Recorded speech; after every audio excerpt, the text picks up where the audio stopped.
Welcome, dear viewers. For more exclusive, thrilling stories every week, subscribe to our channel. Sit back, relax, and sip your coffee. Enjoy. I never thought I'd end up here, at the edge of the world, staring into the white nothingness of Alaska's interior. But when your life burns down around you, you go where the ashes blow. 3 months ago, I was an adjunct professor at a community college in Oregon. It was low pay, but I loved the solitude. When the campus downsized, I found myself broke and untethered. Then I saw a post titled, "Winter Support Tech Needed." Aurora Basin Research Facility, $5,000, 0 cents/month, plus room and board. It sounded too good to be true, but I didn't care. Aurora Basin is a small research station, roughly 80 miles northeast of Bettles, accessible only by snowmobile or aircraft. It monitors magnetic field shifts, auroral activity, and something vaguely labeled subsurface resonance data. I still don't know what that means. There were only 4 of us up there. Dr. Bellamy, a grizzled geophysicist. Lena, a quiet botanist who always wore headphones. Tomas, the grumpy cook/maintenance guy, and me, the night tech. From 10 p.m. to 6 a.m., I was alone. My second night, Dr. Bellamy handed me a laminated card. Read these. Memorize them. Do not deviate. The sun sets fast up here, and things come with the dark. I thought he was joking. He wasn't. The list was titled, Rules for Night Tech Aurora Basin Facility. Effective immediately. Rule 1. Never open any exterior door between 11:45 p.m. and 4 o'clock, no matter what you hear. Rule 2. If you hear someone knocking and saying they're Lena, ignore it. Lena doesn't talk during night hours. Rule 3. At exactly 12:17 a.m., the lights will flicker. If they stay off longer than 8 seconds, hide in the supply closet and recite the phrase, "I remain where light once was." Rule 4. Do not answer the landline unless it rings twice, pauses, then rings once. Any other pattern? Don't touch it. Rule 5. Every night at 3:03 a.m., check camera 6. If the figure in the north corridor is facing the camera, acknowledge it aloud. I see you. Then turn off the monitor and look away. Rule 6. If you find Tomas wandering, gently guide him to the kitchen. Never ask what he saw. Never let him go outside. Rule 7. When the northern lights start to shimmer directly above the station, play track 7 on the control room stereo. Do not look up. I chuckled when I read it. Tomas didn't. He looked at me with hollow eyes and said, "You'll laugh less after your first northern hum." That first night passed without incident. I stayed mostly in the control room, drinking coffee and staring at magnetic data I barely understood. The wind howled like wolves. But the second night, at 12:17 a.m., the lights flickered. 7 seconds. 8. Darkness swallowed the station. My heart dropped. I scrambled, hands shaking, and locked myself in the supply closet. I whispered the phrase, "I remain where light once was." There was something outside. Breathing. Something heavy brushed against the door. It whispered my name, softly, like it was trying to remember how to say it. Then silence. The lights returned. 12:19. I staggered out, drenched in sweat. I stared at the cameras. Camera 6 North Corridor showed a blurry humanoid figure facing the camera. My chest tightened. I remembered the rule. "I see you," I whispered. The figure twitched, then disappeared. At 2:40 a.m., the landline rang. Once, then a pause, then once more. Boring pattern, I didn't move. Then it rang again, twice. Pause, once. "Correct," I answered, hand trembling. A voice crackled. "Do not look outside. Do not look outside." Naturally, I looked. The northern lights were dancing, too fast, too close. Something was inside them, undulating, watching. Shapes moved between the colors. Then the stereo in the control room clicked on by itself, track 7. A low chant in a language I didn't know filled the room. The aurora slowed, faded, and then all was still again. I stayed up the rest of the shift, memorizing every rule like scripture. When Dr. Bellamy returned at sunrise, I asked him what exactly we were studying. He didn't answer, just handed me a fresh cup of coffee and said, "You're still here, that's what matters." The second night was quieter, but I knew better than to relax. I kept my eyes fixed on the monitors, my fingers hovering near the controls, just waiting for something, anything, to happen. Around 11:30 p.m., I began to notice something odd. Camera 3, the one focused on the south field, kept glitching. For the briefest moments, the image would flash black, then return to a fuzzy, static-laden view of the snowdrifts outside the station. I fiddled with the controls, but the problem persisted. It was almost like the camera was fighting to stay on. At 11:45, the wind picked up. I was so used to its howls that I barely noticed at first, but then I heard something distinct. Soft tapping. I turned toward the front door. Tap, tap, tap. My heart jumped. I forced myself to remember the rules. Never open the door. I glanced down at the laminated card again, but it felt pointless. I knew the warning. I kept my seat, trying to keep my breath steady. The tapping continued, rhythmic and deliberate. Then, after a few moments, it stopped. I waited for the rule to come into play. When the tapping didn't resume, I stood up, my legs trembling. I wasn't sure what had just happened, but I had a sense that I had narrowly avoided something dangerous. Tomas stumbled into the control room at 2:15 a.m. He was always a late-night wanderer, but tonight was different. His eyes were wide, as though he had seen something beyond the reach of human comprehension. I stood up to greet him, but he shook his head and muttered, "Not tonight. It's not right tonight." Aiden asked. I just nodded and let him go back to the kitchen. But as he passed by the monitor showing the northern lights, he paused. His eyes widened even more, and he froze. "Not again," he whispered to himself. I felt a chill run down my spine. At 3:03 a.m., the alarm for camera 6 went off. The figure was back, standing motionless in the north corridor, facing the lens. I took a deep breath and remembered the rule. "I see you," I said aloud, barely able to keep the tremor out of my voice. For a split second, the figure twitched, just slightly, a faint shift. Then it tilted its head as if acknowledging my words. That's when I realized. This wasn't a person. It wasn't even human. The lights flickered again. But this time, the darkness stretched on for longer than it had the night before. A full 15 seconds. I did as instructed, hiding in the supply closet, whispering the phrase over and over. I remained where light once was. But this time, something was different. The dark, it moved. There was a weight to it, something pressing against the door. My breath hitched, and I felt my heart pound against my chest. The knocking started again, but it wasn't the same rhythmic tap I had heard earlier. No, this was frantic, desperate. Almost as if someone, or something, was begging to be let in. I held my breath. It stopped. I waited for it seemed like an eternity. Then, without thinking, I dared to open the door. Nothing. Just an empty hallway, as cold as a grave. I breathed out in relief. The station was still, silent. But deep in my gut, I knew I wasn't alone. The rest of the night passed uneventfully, if you could call it that.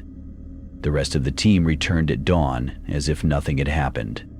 Tomas, as usual, didn't say a word.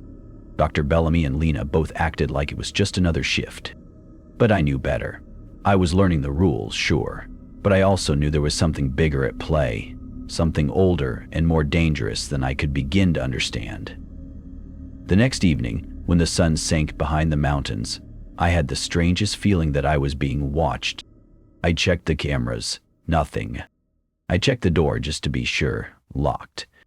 But I couldn't shake the feeling. It gnawed at me, like the wind biting at my skin. Then, around 10:50 p.m., I caught a glimpse of something in the south field through the camera feed. A shadow, too tall, too thin to be a person, and it was moving. I didn't even need to check the clock. I knew this was when the rules fell apart. The creature paused, tilted its head toward the station, and then, slowly, it began to walk closer. Its long limbs stretched unnaturally. I reached for the intercom, my hand trembling, but before I could speak, the lights flickered again. This time, they didn't come back. For the first time, I felt the dark truly close in around me.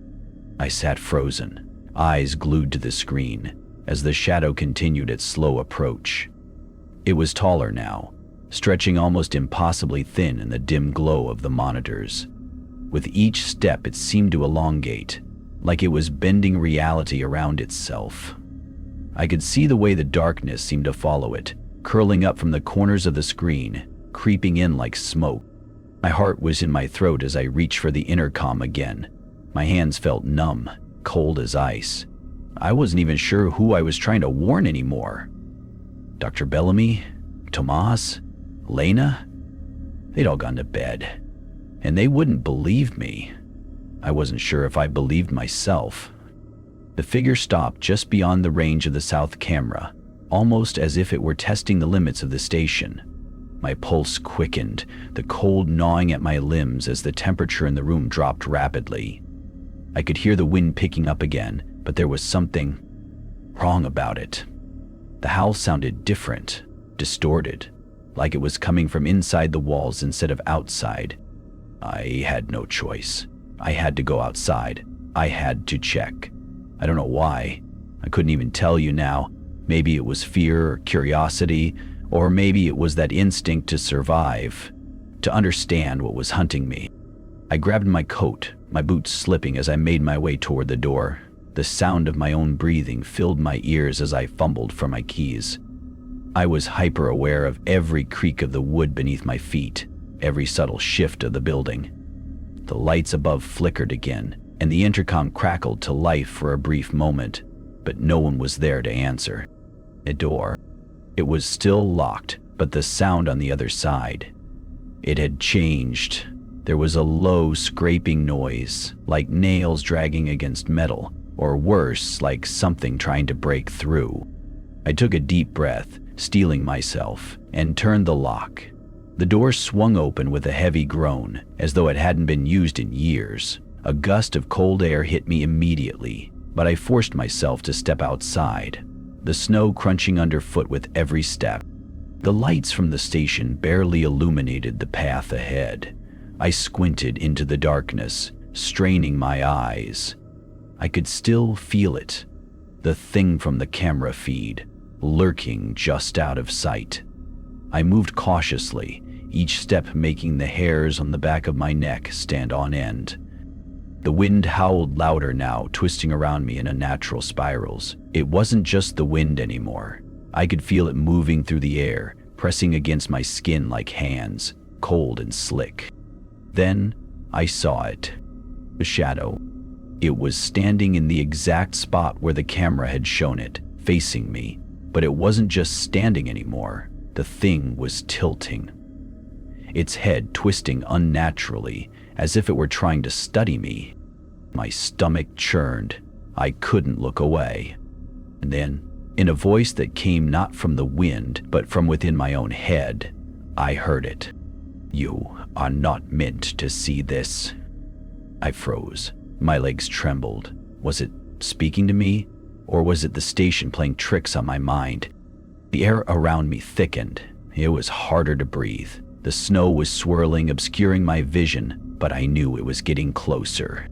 I ran. I stumbled back toward the door, but my hands couldn't find the handle fast enough. Behind me, the shadow was closing the distance, its long limbs bending and twisting as it moved. I could hear it. Every breath, every step, the sound was close, too close. I didn't turn around. I couldn't. I threw myself into the door, slamming it shut behind me. The noise stopped as quickly as it had started. The wind outside, too, seemed to quiet. I was inside again, my heart pounding in my chest. But I wasn't safe. The door clicked shut, but I felt its presence pressing against the building like it was waiting for me, watching. I pressed my back against the cold wall, taking slow, shallow breaths. Then I turned to look at the monitors again. The south camera was no longer showing the field. It was black, like the entire landscape had been swallowed by the night. No sign of the shadow. It was gone, but the other cameras, every other camera, were still flickering. There were flashes of movement, something too fast to catch. I could hear the static now, rising up in frequency, and in the midst of it, a whisper. "You are not meant to leave." I slammed my hand down on the intercom. "Omas? Dr. Bellamy? Lena?" I said, my voice cracking with panic. "Is anyone—" But there was no answer. The static was louder now. It almost drowned out my own voice. I wasn't alone. I couldn't keep my hands still. I paced in the small, dimly lit room, the weight of every breath pressing down on me. The lights above flickered again, and this time they didn't just flicker. They buzzed, a low hum, like an insect caught inside the walls, made my skin crawl. I rushed back to the monitors, each screen a distorted, grainy mess of static. The camera feed from outside was still completely black, but the others were showing faint shapes, moving in and out of view too fast to identify. I had to focus. I had to concentrate. But then, one of the screens shifted. A figure stood in the corner of the hallway leading to the back exit. I froze, my breath catching in my throat. It was the same shadow. The tall, thin form, standing motionless, like it was waiting. But this time, there was something new. There was movement, not from the shadow itself, but from the space around it. The air shimmered, as if reality itself was bending at the edges. The shadows around it seemed to stretch and curl, as though they were alive. They reacted to the presence of the thing in the hallway, almost like they were part of it, feeding off it, or perhaps being controlled by it. I turned away from the screen, my head spinning. I didn't know how much longer I could stay awake, how much longer I could keep my mind together. The isolation of this place, the crushing silence, and now this thing hunting me. I staggered back to the door, my hand resting against the cold metal. I needed to leave. I needed to get out of here before whatever was outside found its way inside. The door wouldn't budge. I yanked on the handle, but it was stuck, like something on the other side was holding it shut. My heart raced, sweat clung to my skin despite the cold, and the world around me felt like it was starting to tilt. There was no escape. I turned back to the monitors, desperate for something, anything to explain what was happening, but what I saw made my blood run cold. The hallway camera, the one with the shadow, was no longer showing static. It was showing me. It was showing me. I couldn't explain it, but somehow, the figure that had been standing motionless in the hallway was now standing inside the room with me.